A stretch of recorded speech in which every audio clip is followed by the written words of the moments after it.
Yo, what is up, boys? How's it going? Welcome back to another stream/video. Charlie, Moist Critical, just uploaded something called I'm Finally Liking One Piece. Woo, yeah, baby! That's what we've been waiting for. That's what it's all about. You all know me. I'm not a big believer in the paranormal.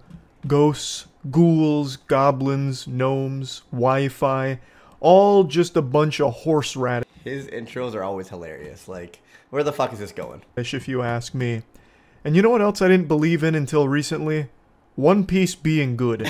But now everything I thought I knew is crumbling around me because I am actually, finally, enjoying One Piece. After 2 years Let's go! of committing time to watching this to see if I'll ever enjoy it. I just finished Water 7 and Innie's Lobby, and I actually really liked those arcs. Now, typically, this is a video I would post on... So, I do think One Piece, like, gets better as it goes, and does take a while to get better. But I do also think that the Baratier and Arlong Park are pretty fire. And if you don't like it by that point, Sat Prep. Thank you for the sub. I'm not fucking leaving! If you don't like it by that point, it might not be for you. But you know, you could push to Alabasta. Alabasta's even better. And then you could push to Water 7 and Enies Lobby. It's even better. And then eventually, like, if you're not if you're not into One Piece by then, like, the anime has bad pacing. There's a lot of issues. It might not be for you. Maybe pick up the manga, give it a read instead. But honestly, One Piece is one of those things that just slowly get better and better. Like I said, Baratier Alarm Park, Alabasta, Water 7, Enies Lobby, and then you get hit with like Sabaody, Marineford, you know, Dressrosa. Wow, a little bit like slow when I was watching it weekly at the time. Rereading it is a fucking banger. And I think arcs like Fishburne Island, personally I think it's underrated. But there's so many good arcs in One Piece. But yes, it does take a little bit to get good. my second channel, Moist Charlie Clips, because that's where I've been updating people on my One Piece progress. And it's also just a channel where I've been posting a bunch of other weird shit, so go subscribe to that channel, it'll make you more attractive. But the reason I decided not to put it on that channel this time is because this is such a pivotal moment in my anime viewing career. Charlie really pushed through the suck.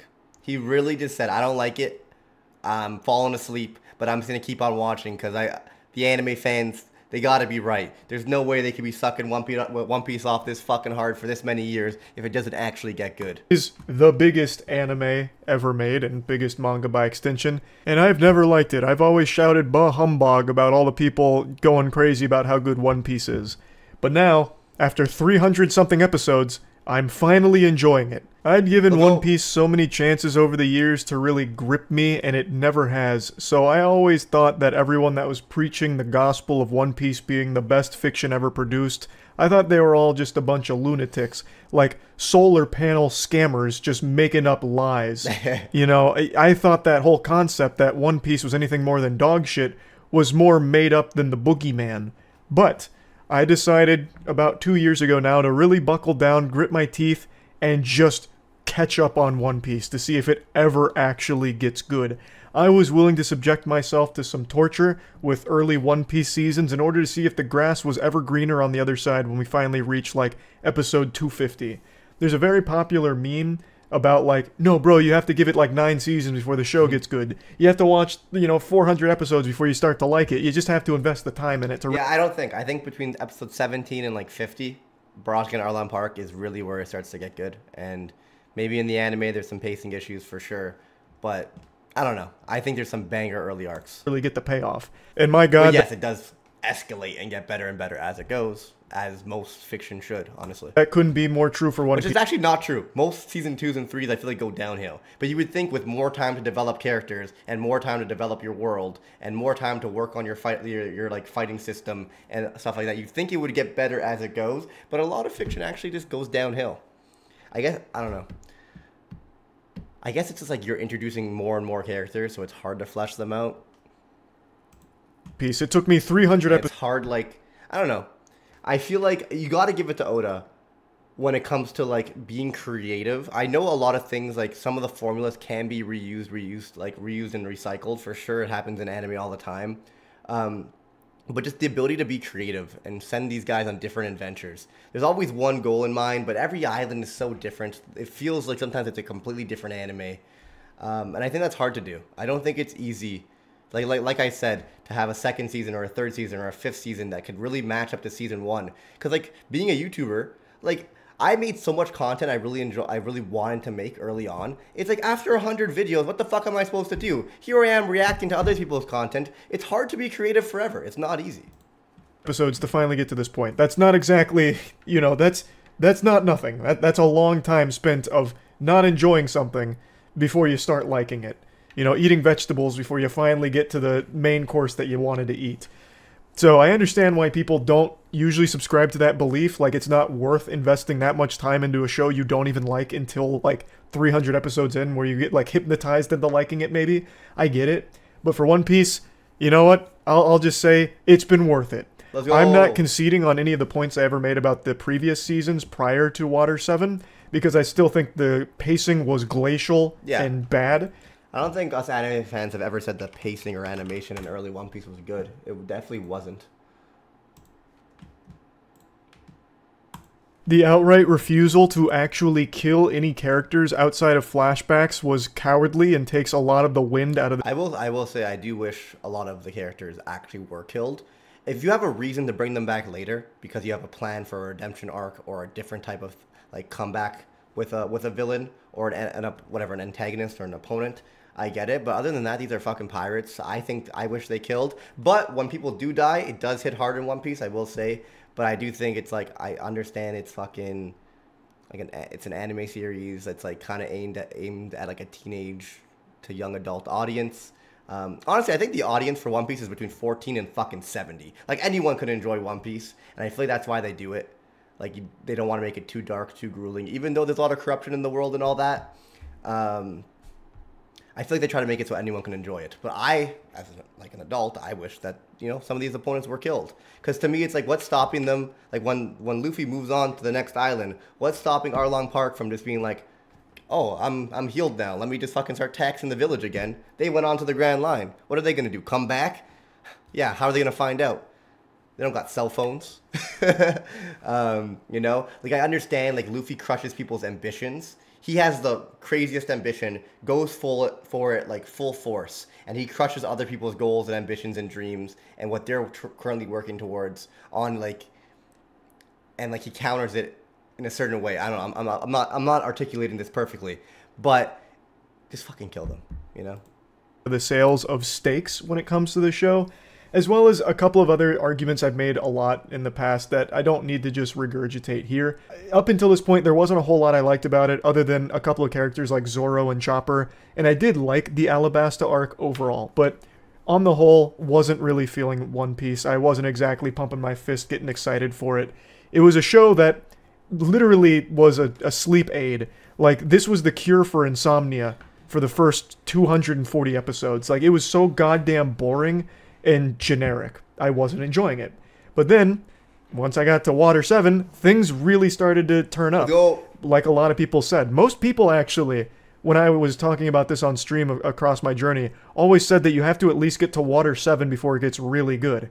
And I can't fucking believe it, but they were right. It actually is good. So, I'm not just going... That's weird, though. I feel like I didn't think you would end up liking it. I lied. I feel like it's hard not to like One Piece if you just fucking force yourself to watch 500 episodes, you know? Eventually you're going to get invested.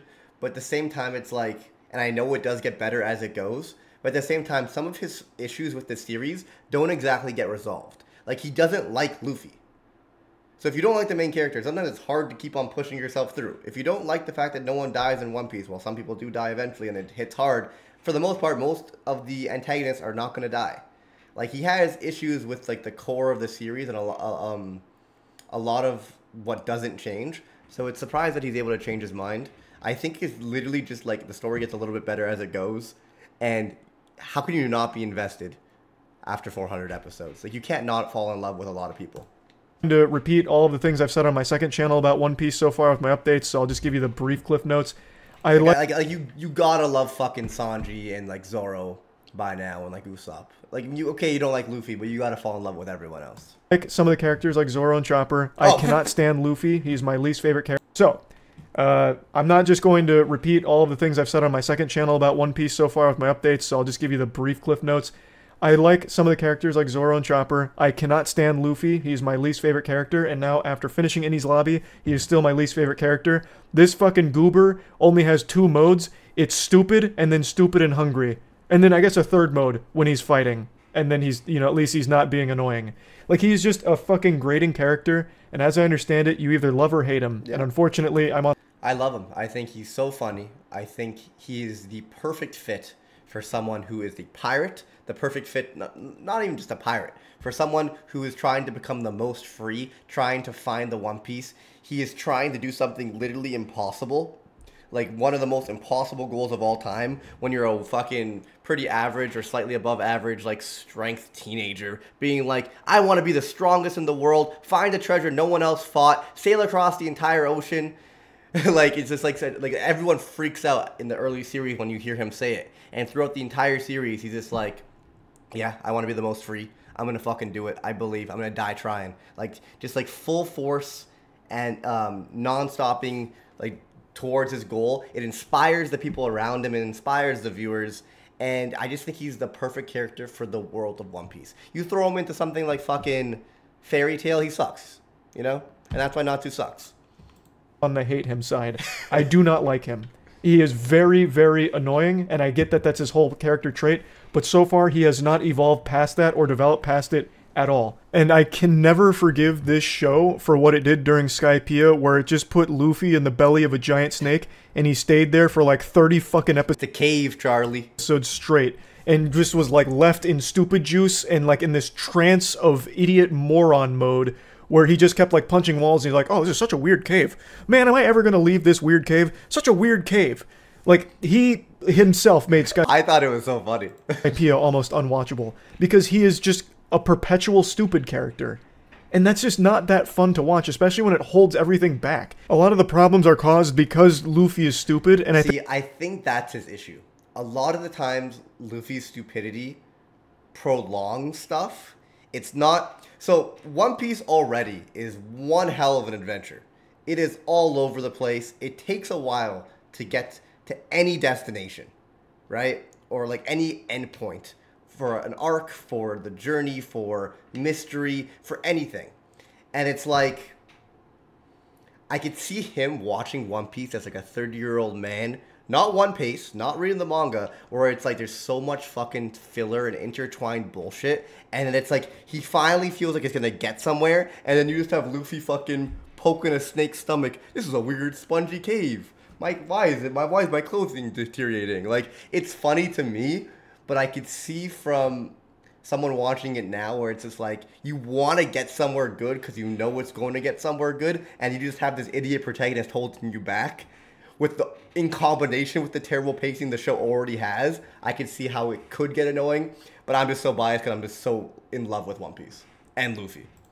I think that's just a weak plot point that drives things forward, or at least leading up to Water 7 and Enies Lobby. There was a lot of moments where Luffy was literally the reason things went bad because he is dumb. Like, he is just legitimately dumb, and that's it. Like, he's just stupid. Being stuck in the belly of a snake for so long is beyond frustrating to watch, because it just keeps repeating itself. Ah, this is a weird cave. God, this cave is so weird. Gum Gum Gatling. Ah. Yeah, I wonder how many times it repeated itself in the manga. Because, like, I feel like in the manga, they probably did it once or twice, and it was like, haha, funny gag. But I could see the anime being like, we're going to do it every episode. To fill in, like, an extra 2 minutes of every episode, while every other character is doing their own thing. We'll show this to fill in some time. Oh, these cave walls are so big. Cave is weird.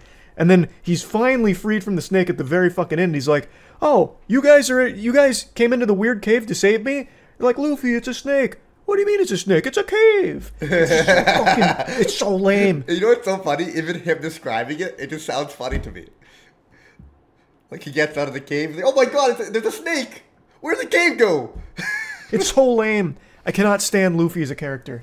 There's only like maybe 3 or 4 moments where he's been serious, and even then, he's still a bit of a goofball. Okay, but it makes the serious moments hit different. Talk to me at Sabayoti. Talk to me with the Celestial Dragon. And that's, I don't know, I just don't really like that kind of character trait hammered in non-stop. But all the other characters so far, for the most part, I do like. with Zoro and Chopper being my favorite. Zoro, because he's just a perpetual badass, and Yeah. he is usually always serious, and when he's not, it's actually kind of rewarding to see him lighten up. And Chopper, because I actually really like Chopper's backstory. So far, he's one of the few characters that got a lot of attention given to them prior to Water 7, of course. And I liked that. I liked everything about his motivation, his drive, where he's come from, and how he grows. Now, we get to Water 7, and every character is getting a lot more to them, especially Nico Robin, the most mysterious of the crew. And there's a lot of drama that happens with Usopp leaving the crew after the Going Merry is deemed insalvageable. They can't, revive her. They couldn't get the paddles out and fucking shock it back. It was kaput. It's dead. And Usopp he's not having it. He thinks Luffy and the crew gave up on the Going Merry too early. So Usopp leaves the crew after challenging Luffy to a duel. To this day, that's one of my favorite fights, Usopp versus Luffy in One Piece. And it's very emotional. It's very emotional. I didn't like Usopp that much until Water 7. Now I really like Usopp. And by extension, his alter ego, Sniper King. Everything King.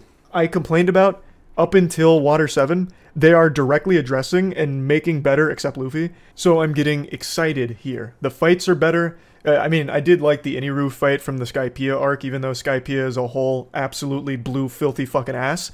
But the Iniru fight at the end I thought was fantastic. And now we're seeing a lot more great fights in these two arcs. So I don't know, I've just been really Did he finish on his lobby? liking it a lot more. Though most of my complaints are still here. I still fucking hate how nobody dies. Nobody dies in this show outside of a flashback. Only when they're doing flashbacks do they have deaths so far. There's no real integral character deaths or really emotional moments so far. The biggest culprit, the biggest crime, and this was an affront to God when it comes to bad writing, is in the Alabasta arc when Pell takes like the nuclear... Fun fact. Apparently Pell was actually supposed to die. And it pissed me off that he didn't die too. And I think more characters in One Piece should die. Especially this scenario that Charlie's talking about. But apparently, this Alabasta arc happened right when 9/11 happened. And Oda's editors and Shonen Jump or whoever it was advised him, you probably shouldn't make Pell blow himself up. Right around 9/11. Or I think he still made him blow himself up, but they just didn't make him suicide it, They ended up making him live. And one of the reasons he lived apparently is because it happened around 9/11. And that was a crazy fact that I didn't know. I don't know. I'm assuming it's actually true. I'm assuming it was in an interview or something, but who fucking knows? Bomb that's about to blow up Alabasta, flies it up into the sunset in order to sacrifice himself, a noble sacrifice, completing his character arc perfectly, and he does that. Bomb blows up. Everyone's expecting Pell to be dead because he just ate a goddamn nuclear bomb for breakfast. That's headcanon, Briggs? No? I swear I got a million comments about it when I mentioned it once, and everyone was like, yeah. Oda has never referenced 9/11. That's fan speculation. Okay, then that's just fucking dumb. Why has it... People presented it to me as fact, and now I'm presenting it as fact. And now this is how misinformation spreads. We got to do some background research on this, boys. Because this is how misinformation spreads. When multiple people present something to me as fact and word it as fact, and not as a... YouTube comments always do that. Fans are stupid, Briggs. We got to be better. Yeah, because I think it's true, because multiple people are telling me that it's true, and it did happen around 9/11, so that's true. Yes, but they made it sound like that was confirmed 100% the reason. Meanwhile, it's so then I should think it's true, because multiple people are address it in a way that's this is confirmed. So then I would have spread misinformation. But then he's not dead. He's still alive. He still lives because they don't kill anyone off in this fucking show. And I think that's such a misstep. All of the big bad villains are still alive. Luffy just knocks them unconscious like it's a Pokemon fight. That is underwhelming. I think that's very underwhelming, especially for the Pirate King. The kid who wants to be the Pirate King. The crew, the Pirate Hunter, Zoro. It's just underwhelming. So that complaint is still here even after Ini's lobby. Oda has said he doesn't like killing characters since once they're dead you can't do anything with them. But it does remove stakes from fights, and sometimes it's literally when Luffy leaves, this guy could heal up and continue doing what he's doing, so it feels weird in a lot of cases. I understand he's like defeating their ideologies and stuff. It's just like a couple more deaths here or there, you know, would make sense. Especially like not everyone needs to come back. Not everyone needs a redemption. Not everyone needs more story. Keep the characters you want to do more with and kill the characters you don't. He's killing their dream. I get it. I get it.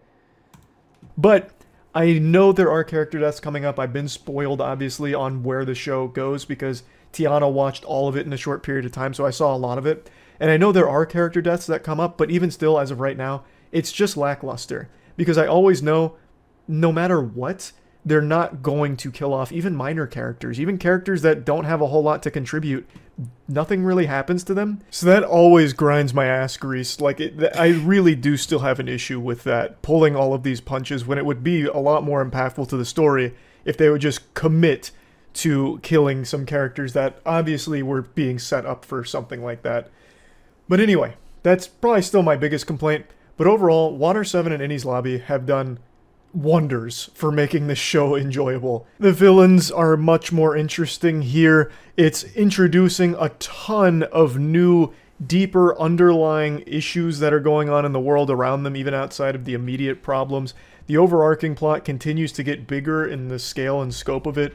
So it's just finally being fucking interesting and not just a slog or a tedious chore to get through. The reason it's taken me 2 years to even get this far into the show is because I would constantly fall asleep throughout these episodes. So it would take me like a month, 2 months, or even sometimes 3 months to finish a single episode because every time I'd put it on, it would put me to sleep. It was more effective than NyQuil.